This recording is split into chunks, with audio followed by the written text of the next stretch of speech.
Welcome to పూరా local. సామాజిక మాధ్యమాల్లో చురుగ్గా ఉంటూ తన అభిప్రాయాలను పంచుకునే నటి రేణు దేశాయ్ సోషల్ మీడియాలో తన గురించి ప్రచారం జరుగుతున్న ఓ వార్తపై స్పందించారు. ఇటీవల ఓ పాడ్కాస్ట్లో పాల్గొన్న రేణు అనేక అంశాలపై తన అభిప్రాయాన్ని తెలియజేశారు. అందులో తన రెండో పెళ్లి గురించి కూడా పలు వ్యాఖ్యలు చేశారు.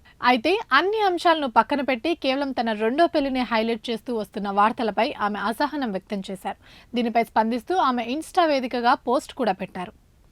మీడియా ప్రతినిధులు నా రెండో వివాహంపై ఎంత ఆసక్తిగా ఉన్నారో నాకు అర్థమవుతుంది. ఇటీవల నేను మాట్లాడిన పాడ్కాస్ట్లో ముఖ్యమైన విషయాల కన్నా నా రెండో పెళ్లికే ఎక్కువ ప్రాధాన్యం ఇస్తున్నారని మరోసారి నిరూపితమైంది. నేను మీ అందరినీ కోరేది ఒకటే, దయచేసి ఈ 44 ఏళ్ల మహిళ వివాహ విషయం నుంచి మీ దృష్టిని మార్చండి. నేను మాట్లాడిన వాటిలో పన్ను ఆంక్షలు, మహిళా భద్రత, ఆర్థిక వృద్ధి, వాతావరణ మార్పులు ఇలా చాలా ఉన్నాయి.